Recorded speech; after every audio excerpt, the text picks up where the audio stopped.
So we have two of the Soprano inspired CDs. I'm going to store, add something else.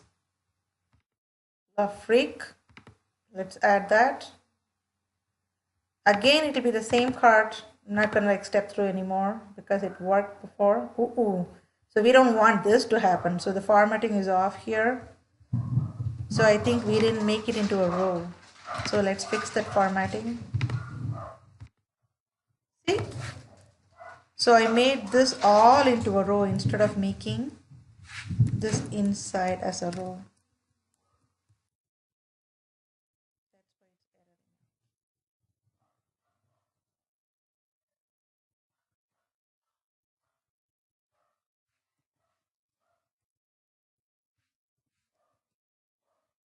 Okay.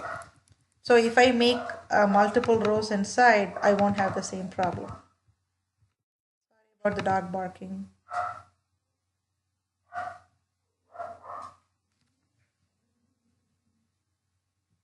Because I am again starting my session, my card should be empty now. It's a nice way to test that. See, card's empty. I'm happy. Okay, let's go add something, the La Soprano. Go to card. Add this one more time. So I have two quantities. And then I want to go and add a different one. See, very nicely it is coming in the second row. We can make this into a link. So it can take us to the details page. So we can again add to cart if we want that way. So also pay attention to this total. This total is like continuously increasing. You can actually take a calculator and try it out just to be sure that it is working fine. So I really am thrilled that this is working out fine. So I go to the cart, store, everything looks fine. So this is really what I wanted. So before we go further, I'm going to go to my index view and I'm going to be adding a button here to go back to browse. So I'm going to call the class as button. This is going to give me a button very similar to add to cart. So I'm going to make it into a html.action link. Okay, some of you had asked me about this HTML action link and why it's behaving really weird. You have to pay attention to the overloaded methods that are there. So when I say overloaded methods, what I mean is all this. When I do this, see how you can see up to 10 different methods. So you want to make sure you are passing the right parameters, and you want to make sure anytime you choose to send like route values, which is going to be like the ID, that it is set to ID and not something else that's custom made.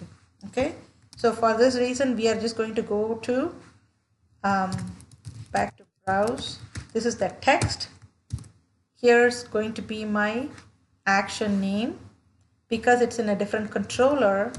So browse is my name, and then route value is null.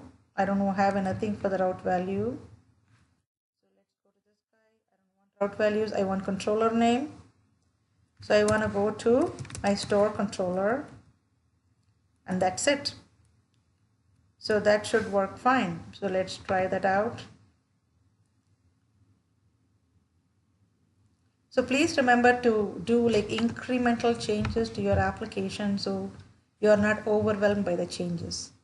And also really simple details are very important, like moving the jQuery to the top of the script. Otherwise it's not going to work. Okay, let's test this guy first. See how when I hover over in the bottom, you can see that so I'm going to when I hover here, you can actually see it says store.browse. Click on it, go to browse. See, makes life really easy. I'm gonna add to cart, back to browse, add to cart, back to browse, add to cart, back to browse. Okay, I'm gonna add something that the Copland I've added 2 times. Okay, now the remove link, it's a dud, right? Nothing happened. See how I put like a pound key for the href? It's not going to do anything. So that's going to be okay. So I can go to the browse, come back, and my shopping cart should still be intact, and that's very important. So see how the formatting, everything looks nice. So I'm happy with this change. Okay, so the next change I want to make is to remove from my shopping cart. This is going to be a little complicated, not too much, a little complicated because we are going to be using the jQuery post. And let me show you something before I do that. So let's go to our remove. And then let me just say,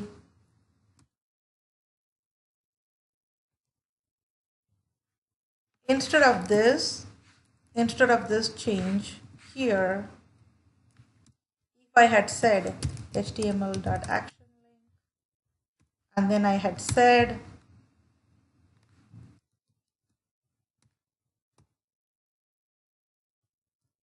I want to go to remove.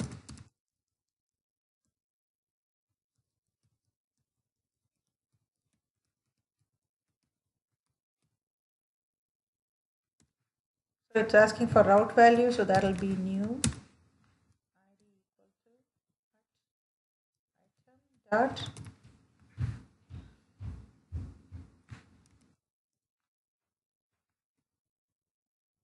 item dot record ID, because that's unique, right?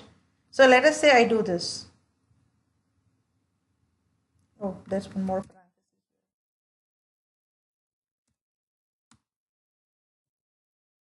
Yeah, okay.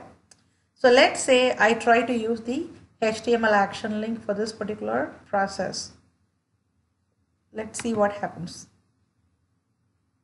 and why we may have to use the Ajax post instead of the HTML action link.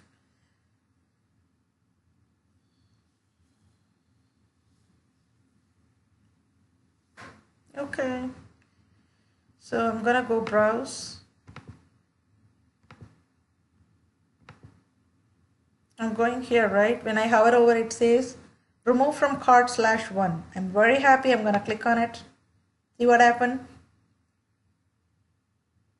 Because action link will call into the HTTP GET method, not the post method. Okay, so we have a post method here, right? If you look into the shopping cart controller, my remove from cart is going to be a post, Ajax post method. So I really cannot use my HTML action link to make that work. Okay, so that is something to think about. So we are going to go back and change our index. So it's just a regular ahref simple link. What's going to happen when we click on the link, we are going to define a little later.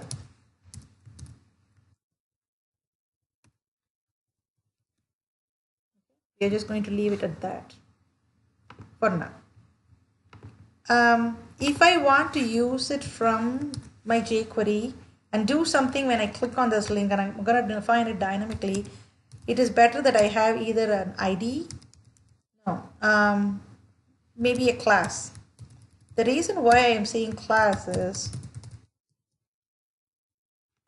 ID will be a unique identifier, right? But class can exist for multiple items. If you think about this, this for each is going to define multiple instances of this remove link. Every single entry is going to have a remove link. Sorry, the remove link. Okay, every single entry. So I can't like just hard code an ID and expect all of them to share the same ID. That wouldn't make sense. So instead of using an ID, I'm going to give it a class name called remove link. Okay. Before I go any further, so this is my index view. I'm still updating the index view. For those of you that are doing it along with me, just so you know, we are on the index view. Let me go and add a view model for this one.